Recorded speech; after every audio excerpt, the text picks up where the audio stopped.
Ahora bien, hermanos, estamos estudiando las esferas de interacción del creyente y necesitamos hablar de cómo nos relacionamos con esta sociedad. Y hoy vamos a mirar cuál es la manera correcta, o vamos a comenzar a mirar cuál es la manera correcta en la que debemos relacionarnos con una sociedad que ama la muerte. No lo puedo poner de otra manera. No quiero apelar a palabras dramáticas para que ustedes se impresionen.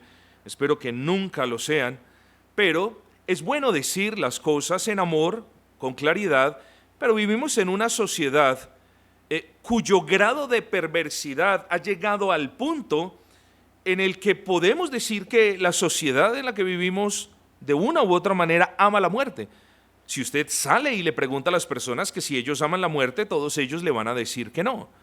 Pero nosotros estamos muy bien instruidos, gracias a nuestro buen y gran Señor, al respecto de lo que dice ese bendito mandamiento: no matarás.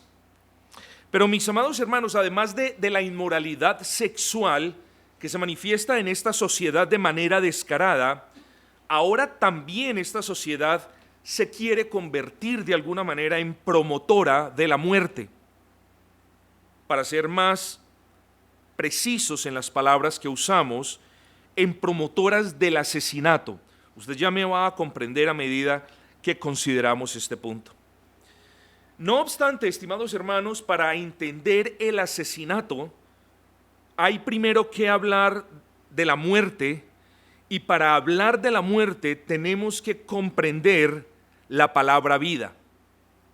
Aún más, para nosotros poder comprender lo que significa la vida, tenemos que mirar lo que nos dice la palabra de Dios acerca de Dios, que es el dador de la vida misma.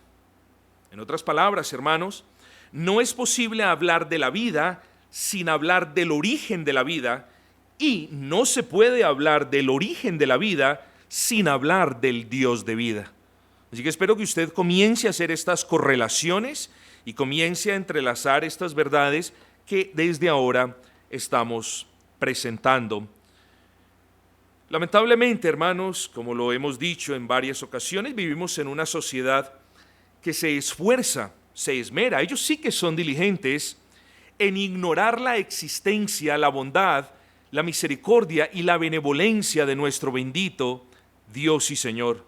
Qué cosa más extraña, ¿no le parece?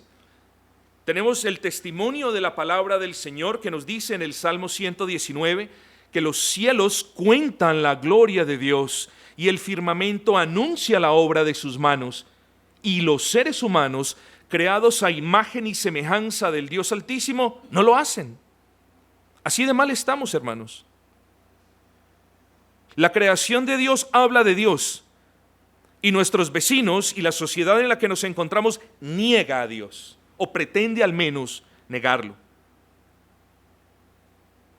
Dios es, hermanos. Dios es. Y la tierra es la obra de sus manos, y nosotros mismos hemos sido creados con un sentido de eternidad en nuestras almas. Y aún, si aquí hay algún creyente, aún esa persona tiene una convicción de la existencia de Dios en su conciencia. Así que una de las cosas, hermanos, con las que no podemos transar es con aquella idea de que sí puede existir la posibilidad de que alguien real y profundamente no crea en Dios. Lo que sí podemos hablar es que existen personas que han entrenado sus mentes, que han martillado sus conciencias, que han golpeado todos los dones con los que Dios ha adornado sus almas y que ya pretenden negar de plano la existencia de Dios. Eso es como el caso de la persona que alguna vez es tan mentirosa. ¿Qué pasa? Que llega a creerse la mentira. Bueno, así las personas. Existen personas que no creen en Dios, que se repiten todos los días, que leen literatura todos los días y que terminan creyendo que no existe Dios, aun cuando en sus conciencias la indeleble tinta que ellos llevan por haber sido creados a la imagen y semejanza de Dios testifica de que sí hay un Dios. Entonces hablamos de que vivimos y que debemos estar preparados, hermanos, para honrar a nuestro Señor en medio de una sociedad que no solamente es impúdica e inmoral, sino que también ya ha comenzado a legitimar el asesinato, la muerte. De nuevo, para hablar de vida tenemos que hablar de Dios porque Él es el dador de la vida. Génesis 2:7 nos dice: entonces Jehová Dios formó al hombre del polvo de la tierra y sopló en su nariz aliento de vida, y fue el hombre un ser viviente. Y yo creo que todos podemos ver, mis amados hermanos, sin necesidad de esforzarnos mucho, que en este versículo Dios mismo llama al hombre como un ser viviente. Y el hombre no es un ser viviente en virtud de su constitución carnal o corporal. El hombre es un ser viviente porque Dios sopló aliento de vida en el hombre. Aquí podemos ver de manera clara que la vida del hombre no está en el cuerpo del hombre, sino en el alma del hombre. Ahí está la vida del hombre. Y no podemos pensar en el alma del ser humano sin pensar en el Dios que forma el alma, que crea el alma del ser humano. Quiero hablar de algo, hermanos. En el momento de la unión, y la próxima semana yo espero que hablemos más en detalle de esto. En el momento de la unión del óvulo y el espermatozoide, ahí se produce la formación del cuerpo. Se puede decir sin temor alguno que la formación del cuerpo, de la carne, claro, es algo supervisado, si se me permite usar esa expresión, por el Señor, pero la formación de la carne es producto de la unión de una carne, de un hombre, con la unión de otra carne, que es una mujer. Pero no sucede así con la formación del alma, que es una obra exclusiva de Dios. Dios crea el alma y le da la vida al alma, y esa alma Él la une al cuerpo en el instante de la concepción, o lo que es igual, en el instante en el que ese espermatozoide entra en el óvulo. Y me excusan quienes se sienten incómodos con esta conversación, que no es muy común en Gracia Redentora, pero en ese instante el Señor introduce, ¿cómo? No me lo pregunte porque no hay manera de determinarlo, el alma en el cuerpo. Y en ese instante se habla de un ser viviente. De un ser viviente se habla en ese instante, no en el instante en el que nace, no en el instante en el que le toman las huellitas y le dan el nombre, no, en el instante de la concepción. Claro, como vivimos en una sociedad perversa, amante de la muerte, promotora del asesinato, entonces hay que salir con algo. Hay que salir con la mentira de que solamente hay una vida hasta después de X número de semanas. Claro, ellos tienen que abogar por eso, tienen que batallar en favor de eso. No, hermanos. Decir que no hay vida antes de X número de semanas, sea ese X 1 o 20, es la mentira más grande que el demonio le ha metido a esta sociedad, mis amados hermanos. Pero en esta sociedad vivimos, así que tenemos que saber cómo interactuar con ellas. Salmo 139:13 dice: porque tú formaste mis entrañas, tú me hiciste en el vientre de mi madre. Queda claro pues que Dios es el hacedor, el formador y el dador de la vida. Yo quiero que piensen, hermanos, en un ejemplo muy sencillo que les voy a poner a continuación. Piense en un escultor o en un artista, y piense ahora en unas tejas o en unas láminas, qué sé yo, lo que a usted se le ocurra, o en un trozo de cartón. Y he aquí el artista toma esas cosas y hace una escultura muy hermosa que la llevan a un museo. Las personas van a visitar ese museo. Unas dicen qué cosa más horrenda y otras dicen qué cosa más hermosa. Es un ejemplo muy básico. no importa lo que la persona piense de eso que hizo el escultor, no importa si a la persona le gusta o no le gusta lo que hizo el escultor, los que aborrecen lo que hizo él no la pueden destruir, y los que aman lo que él hizo no se la pueden llevar para sus casas. La obra del escultor sigue siendo propiedad del escultor.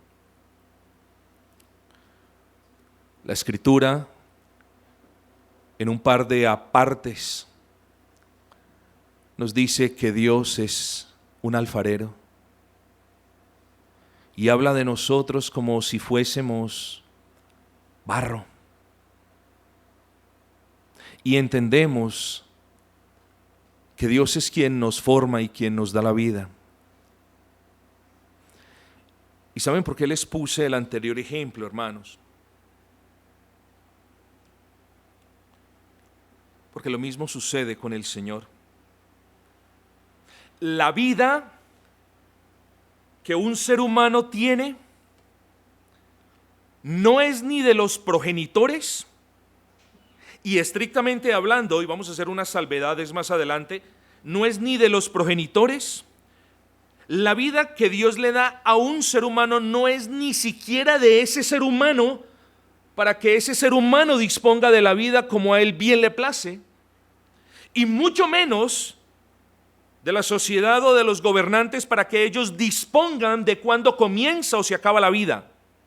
La vida que Dios le da a un ser humano sigue, es y seguirá siendo propiedad del Altísimo, y nadie tiene injerencia sobre la propiedad que es de Dios, hermanos. Ni usted, ni yo, ni nadie. Sigue y seguirá siendo propiedad de Dios. Esto no quiere decir que quien posee vida no tiene la responsabilidad de preservarla y de vivirla para la gloria de Dios. Lo que pretendo decir cuando afirmo que la vida nuestra es de Dios, o que la vida de cualquier ser humano es de Dios, es que Él y solo Él, como dador de la vida, es el único que puede disponer de ella conforme lo que Él se propuso en su decreto eterno. Nadie más tiene potestad sobre la vida del ser humano sino el que le dio la vida al ser humano. Nadie. Y tenemos que partir de esas premisas fuertes, de esos axiomas irrevocables, clarísimos, sobre los cuales debemos levantar nuestro cuerpo de teología, nuestra postura y nuestra cosmovisión, hermanos, sobre todo en medio de una sociedad que ahora quiere convertirse en un trampolín, en una plataforma del asesinato. Lo anterior, hermanos, se sustenta en muchos versículos de la palabra de Dios, pero quiero solamente citar uno en particular. Job 33:4. El Espíritu de Dios me hizo y el soplo del Omnipotente me dio vida. Así que nuestras vidas le pertenecen al Señor. Cada ser humano, blanco o negro, pobre o rico, justo o injusto, cada vida de cada uno de ellos viene de Dios. Y nosotros debemos tener eso muy en claro. Lamentablemente, hermanos, los hombres han formado sociedades, o hemos formado sociedades, que aborrecen a Dios, que aborrecen su ley, y lo peor es que se creen dueños de algo que no les pertenece. Y hablo particularmente de la vida.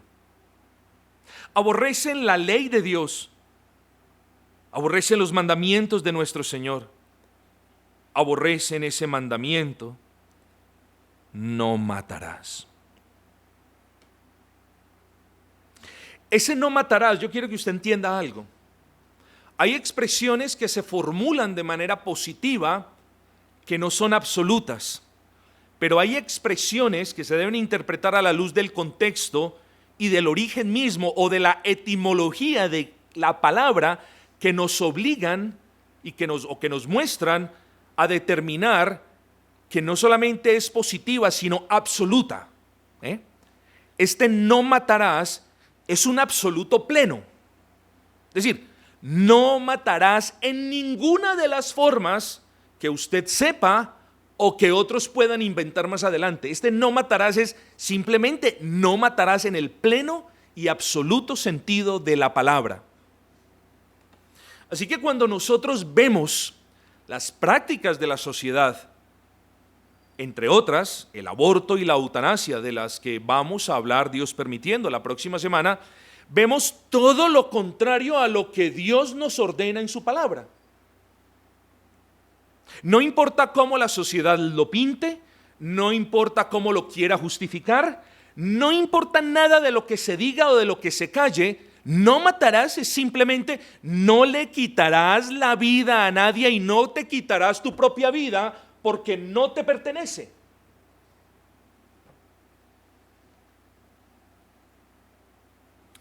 Entonces, y ya lo hemos estudiado muchísimas veces, mis amados hermanos, sabemos que el mandamiento tiene un punto de vista literal.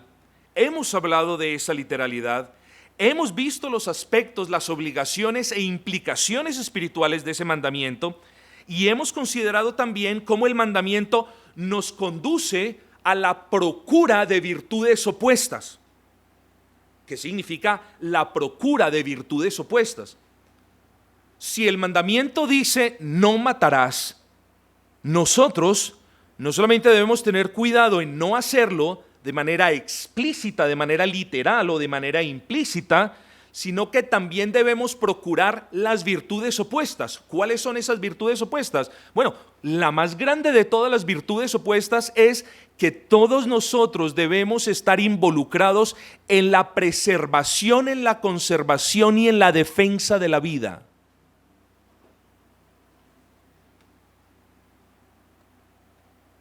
No solo porque la preservación de la vida, hermanos queridos, es un instinto que ha sido impreso por Dios en la naturaleza nuestra. No solamente por eso, no solamente porque nosotros sabemos, entre comillas, por instinto que eso está mal, sino porque nuestra vida y la vida de los demás ha sido dada por Dios. Luego le pertenece a Dios. Primera de Timoteo 6:13. Dios da la vida a todas las cosas. Hechos 17:25. Él da a todos vida y aliento.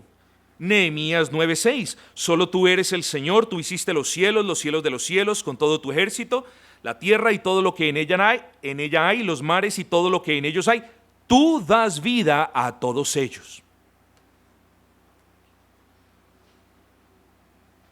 Así que, hermanos, si hemos estado pendientes del razonamiento que hemos esgrimido hasta este punto, yo creo que podemos estar de acuerdo en que nadie, sino Dios y solo Dios, puede disponer de la vida que Él nos ha dado a nosotros o que Él le ha dado a otros. Luego, de tajo, queda descartada la posibilidad de que el hombre disponga de su propia vida para terminarla, y con más veras queda descartado de tajo la posibilidad de que los gobiernos de turno puedan dictaminar quiénes son los que viven y quiénes son los que pueden morir, basados en los deseos impíos de una sociedad que aborrece a Dios. ¿Me entendió eso, hermano?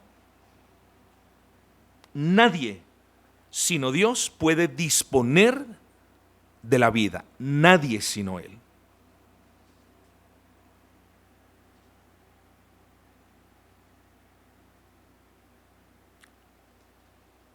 Dios es el único que puede disponer el momento de la muerte. Recuerden que estamos hablando en conocer el ciclo de vida y muerte. Bueno, mis amados hermanos, Dios es el único que puede disponer de ese momento. Dios es el único que dispuso del momento en el que tú naciste. Y Dios es el único que dispone del momento en el que tú mueres.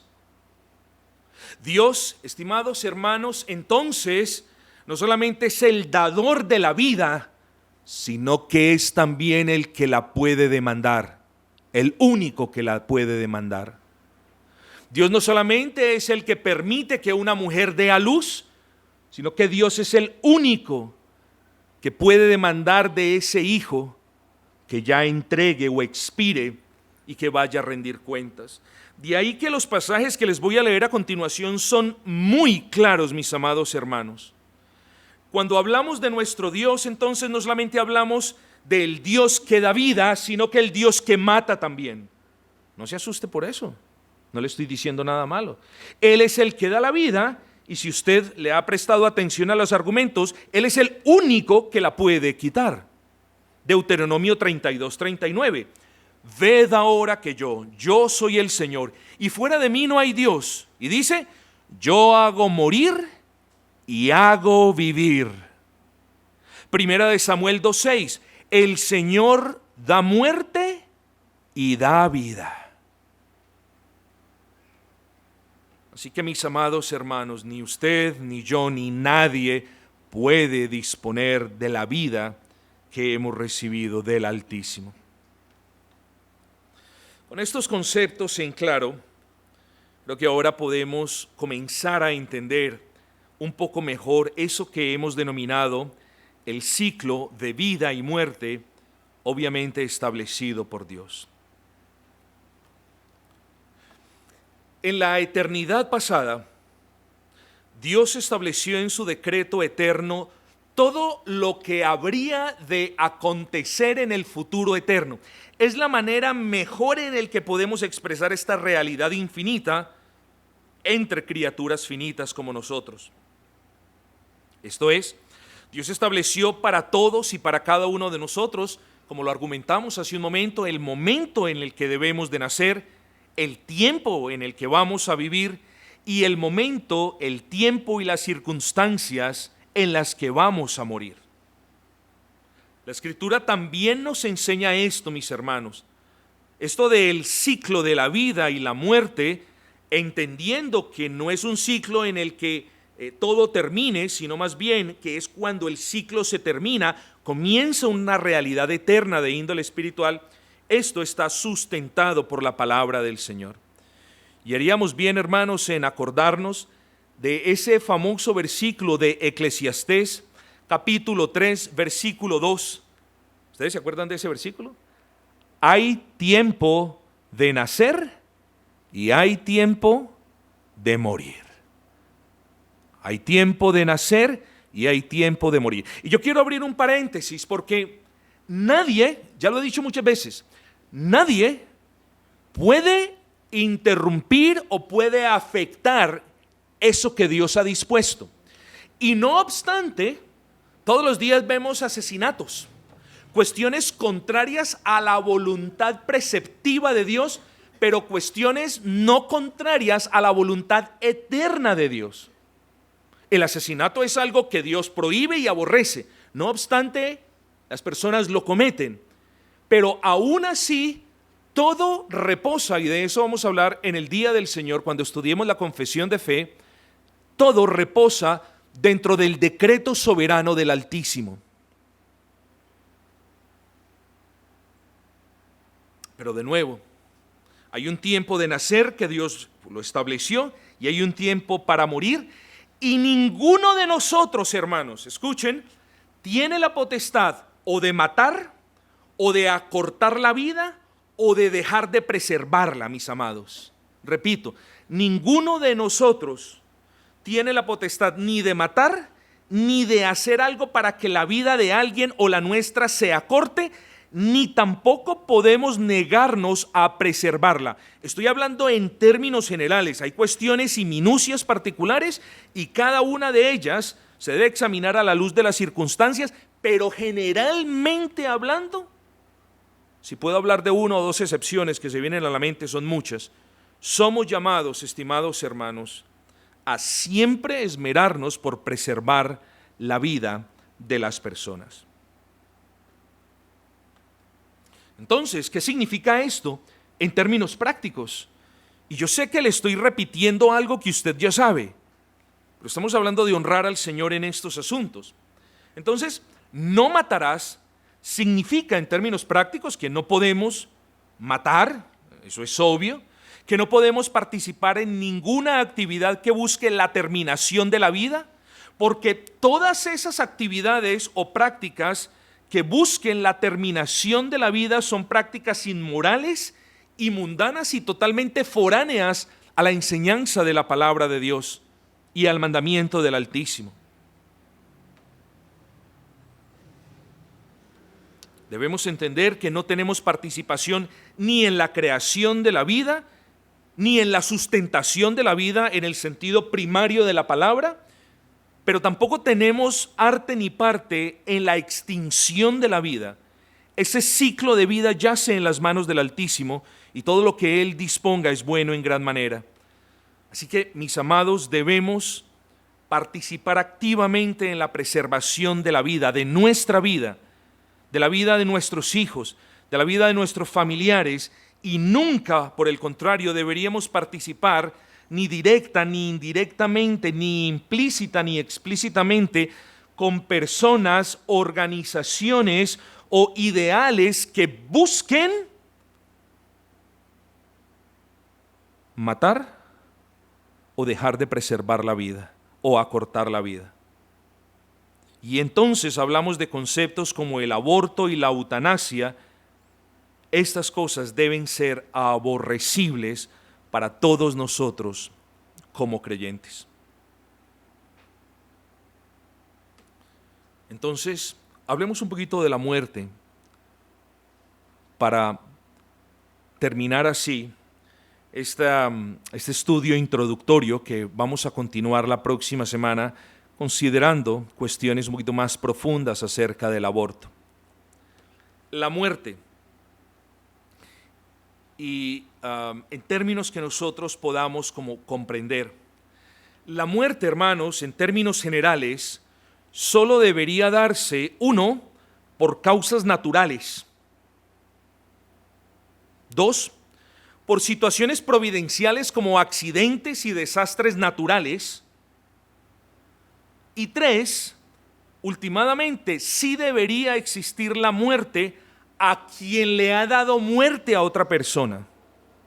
¿Entendió esos 3 puntos? La muerte para nosotros debería ser, entre comillas, natural. Uno, cuando alguien se muere de causas naturales, de enfermedades, de vejez. Dos, cuando alguien pierde la vida por situaciones o por providencias del Señor en un accidente de tránsito o aéreo o en un desastre natural. Pero nosotros, hermanos, recuerden que aquí no estamos hablando de qué me parece o qué creo, sino que estamos hablando en términos bíblicos, en términos de ajustar nuestras perspectivas que tenemos al respecto del mundo, cosmovisiones, y ajustarlas a lo que Dios nos dice en su palabra. Pero también deberíamos, hermanos, entender que aquella persona que acaba con la vida de otra debería morir. Hermanos, eso lo he explicado yo no una ni dos, sino quizás más de 3 veces. El hermano hace poco, hablando de la ley del Señor, también lo explicó, así que pues no voy a volver a repetir el argumento. Quienes deseen profundizar un poco al respecto de este tema, que es profundamente ético, les exhorto a considerar, ver esa ponencia que tengo acerca de la pena de muerte en una de las escuelas de teología. Ahí está más detalladamente explicado. Pero mis amados hermanos, el punto es que vivimos en una sociedad, y solamente quiero hablar de este último tema, porque vivimos en una sociedad, hermano, que hace todo lo opuesto a lo que la palabra del Señor dice. Vivimos en una sociedad que le da vida al asesino, y vivimos en una sociedad que le da muerte al indefenso. Entonces, ¿cómo reaccionar frente a esto? ¿Vamos a salir a marchar, a desfilar, a protestar con el megáfono o por el muro de Facebook? No, hermanos, esa no es la manera en la que somos llamados como iglesia a reprochar de manera activa estas perversidades. Vivimos en una sociedad, hermanos, que ama la muerte y que odia al Dios de vida. Pero nosotros somos llamados, por ese amor que Dios nos ha dado y por ese amor que tenemos para con Dios, su palabra y su iglesia, somos llamados a amar la vida, mis amados hermanos. Yo quiero desviarme, si usted me lo permite, solamente un par de minutos, que ya se me acaban, para decirles algo que yo reprocho en gran manera.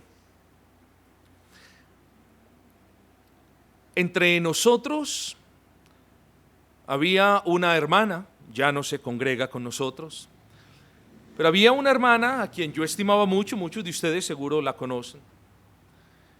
Y la hermana, cada vez que yo hablaba con ella, era la misma historia. Yo quiero que Dios me recoja ya, yo quiero que Dios me recoja ya, yo quiero que Dios me recoja ya. ¿Quiénes somos nosotros para sugerirle al Dios de vida que nos recoja, hermanos? Ningún cristiano debería estar cansado con la vida, no importa las circunstancias de la vida. Y abro paréntesis, no para mi gloria, sino para la de Él. Y yo que sí les puedo testificar que es vivir con múltiples dolencias, enfermedades no diagnosticadas y demás, hermanos. Y aún así ni yo ni usted se puede cansar con la vida. Y si es que sus dificultades son de orden sentimental o económico, tampoco se puede cansar de la vida. Precisamente en medio de esas circunstancias es cuando más debemos acercarnos al Dios de vida para pedirle la gracia para que lo honremos en lo que nos queda de vida. Nosotros somos llamados a amar la vida y a amarla porque es un don del Altísimo, y a preservarla porque es un don del Altísimo, y a guardarla para la gloria del Altísimo. Nosotros amamos la vida porque amamos al Dios de vida, porque amamos la vida que Dios nos dio. Hermanos, incluso, y no voy a hacer mucho énfasis aquí, incluso somos llamados a luchar a favor de la vida del indefenso, pero de nuevo, no como lo hace el mundo, y mucho menos uniéndonos a iglesias, entre comillas, a herejías, a cuestiones absolutamente del mundo, sino que, y solamente voy a nombrar dos de las maneras que el Señor nos ha dado a nosotros para luchar en pos de la vida, mis amados hermanos, es doblar rodilla a favor incluso de los niños que no han nacido. Usted puede encontrar esta oración muy extraña, pero estamos orando delante del Altísimo para que preserve la vida aún de más y más y más niños que están a punto de ser asesinados. Así que nosotros también tenemos arte y parte en esto. Hermano, y también proclamando el Evangelio a aquellas personas que, creyéndose Dios, deciden la suerte del desvalido, de quien no se puede defender. Hermanos, hay otras maneras que cada uno las ejerza para la gloria de Dios dentro del ámbito de sus jurisdicciones y labores, pero que la iglesia de Dios se ocupe de usar las armas que Dios le ha dado, porque las armas de nuestra milicia no son carnales, sino poderosas en Dios para la destrucción de fortalezas, tal y como nos dice 2 Corintios 10:4, mis amados hermanos. Así que termino diciendo, en ninguna circunstancia, en ninguna, absolutamente en ninguna, debemos aceptar, participar o apoyar en ninguna manera, en ningún tiempo, con ninguna persona, cualquier ideología que tenga que ver con la muerte en sus diferentes formas. Sea la muerte de un niño en el vientre de su madre, o sea la muerte de un ser formado que no quiere vivir más. La ideología misma nos debe producir repudio. Ninguno de nosotros, hermanos, debe considerar, hermanos, y alguien dijo o me dijo en alguna vez, es más fácil para usted decirlo que hacerlo, porque usted no siente esta enfermedad, a lo cual le respondí, es verdad, puede que yo no sienta su enfermedad, pero aquí no nos estamos guiando por sentimientos o por sensaciones, sino por lo que dice la palabra de Dios, hermanos. Y si la palabra de Dios claramente estipula que nadie puede tocar la vida, ese nadie es un nadie absoluto que excluye cualquier circunstancia que nosotros o en la que nosotros nos queramos justificar para acortar esa vida. Ustedes se dieron cuenta no hace mucho tiempo, una mujer que la entrevistaron, que había ganado aquella batalla jurídica para que, ¿cierto?, le aplicaran la eutanasia y todo lo demás, y cómo ella se veía, se reía y decía, yo estoy muy contento con esto que voy a hacer, todo lo demás. Alguien puede decir, sí, eso se puede hacer, eso es, ¿cierto?, cada uno decide su propio futuro. No, mis amados hermanos, nuestro futuro está en manos de Dios, y pese a que aquello que hizo esa mujer no se escapó un milímetro de ese decreto eterno estipulado por el Señor, esa mujer se murió sin Cristo haciendo algo que ella creyó era bueno, pero que nosotros, hermanos, siempre debemos llamarlo malo. Así que preparémonos, hermanos. Preparemos para que ninguno de nosotros algún día se vea tentado a acabar con la vida de un ser en el vientre de una de las damas aquí presentes, pero también preparémonos para que nunca nos veamos tentados para acortar la vida sin importar las circunstancias en las que estemos. Eso requiere fe, hermanos, y eso requiere preparación. Y a Dios no solamente se le honra, como decía la oración o como decía nuestra hermana que oraba en un momento, a Dios no solo se le honra cuando todas las cosas salen bien, sino que más se le debe honrar cuando las circunstancias son más difíciles y están en nuestra contra.